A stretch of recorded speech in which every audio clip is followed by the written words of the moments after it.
Well, hello. No, episode 5 now. I'm meant to be having a shower and eating my dinner, not simultaneously, as opposed to drinking coffee and sitting in my sweaty clothes. But everybody else is having a shower, so one must wait.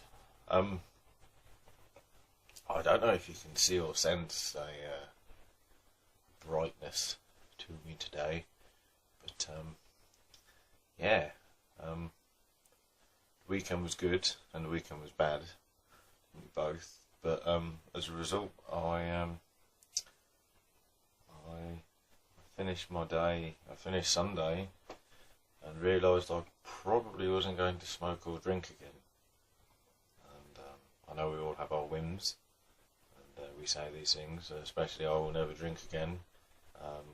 Coming off the end of a pretty heavy drunk is been said many a time, and accumulated in the general direction of fuck all.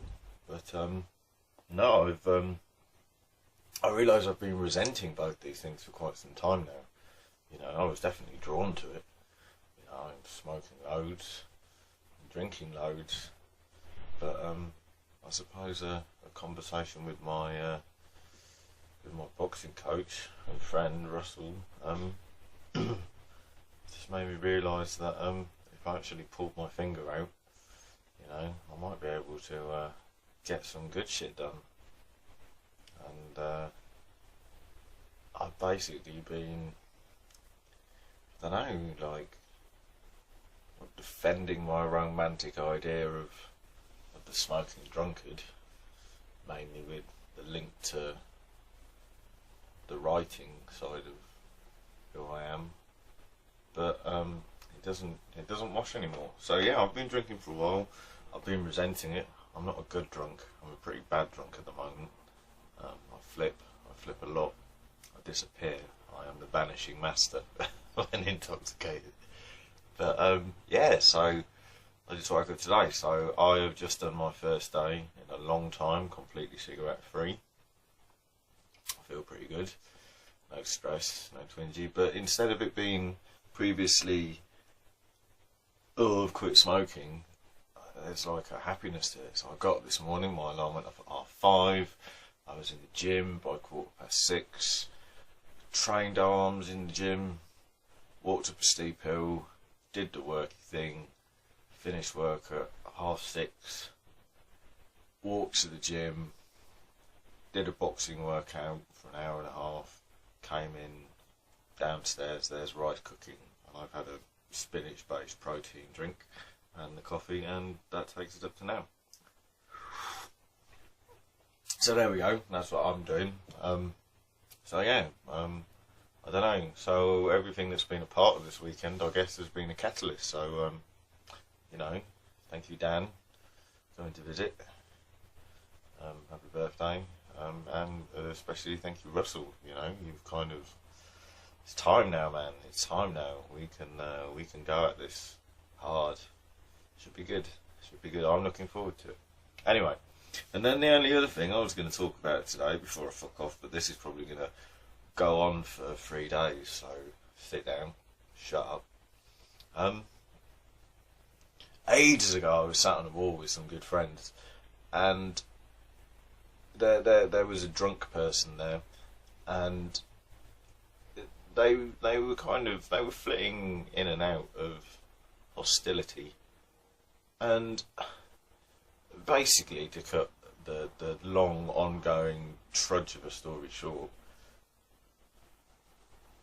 he made it very apparent that should any of us do anything untoward towards him, he would make a phone call and there'd be 16 of his mates there. And, you know, it was constant, you know. I know a lot of people. And then just the other night I was walking through this underpass railway bridge with a good friend of mine, and there were 12 ute heading in one direction, and the ringleader was just like, "Have you seen Four Guys?" And we just, I looked at them and said, no, we hadn't. And then that became quite apparent that that's 3 to their every 1. And what I'm getting at, which is going to be revealed now, and you can all applaud me for my link, is honour. You know, it's I think it's something that is fairly crucial, and I think we're going to go drop back into, you know, the people who inspire me, but it's people who act with honour. You know, I like to believe that if I can't do something on my own, that I should have to do on my own. I mean, there are things that we have to do as groups, that's obvious. But if it's something I should do on my own, that I can't do it on my own, then, well, in my eyes, you have 2 options. You either do it on your own and fail, or put your hands up and say, no, I can't do it.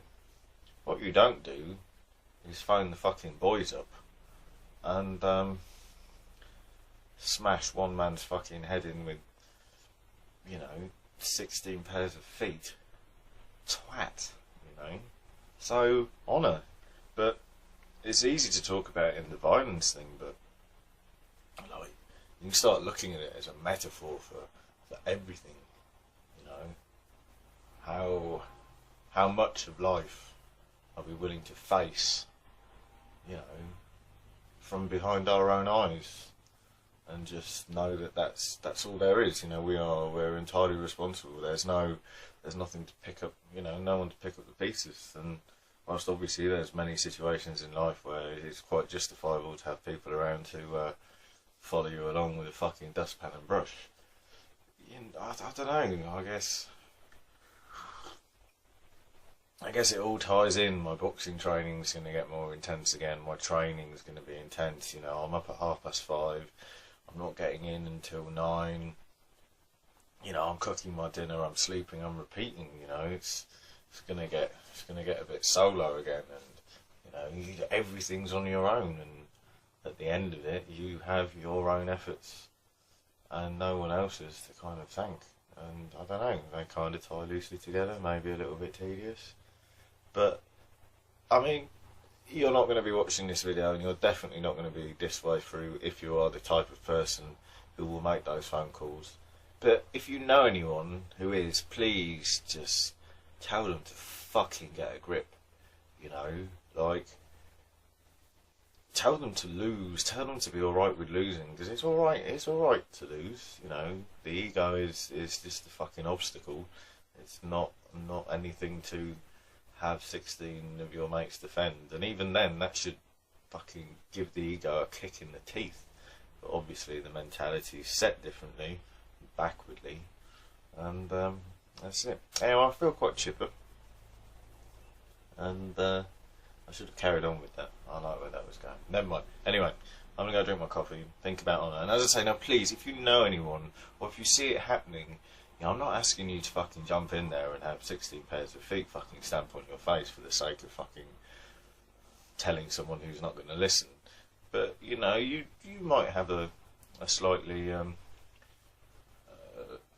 looser, more varied circle of friends, and this may very much exist around you, you know. And just, I mean, for a start, fucking casual violence is not the way forward.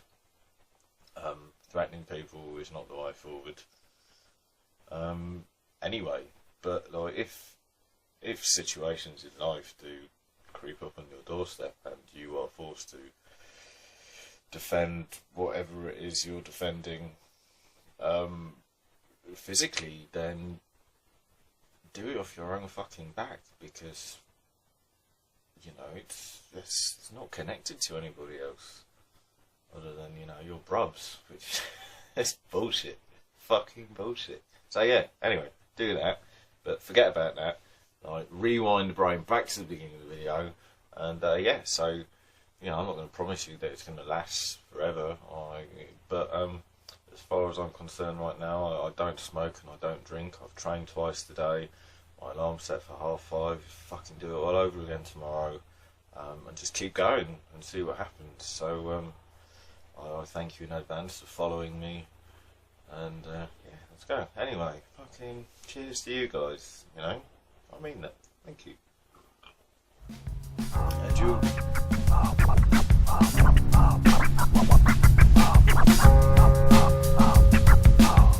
There's no medicine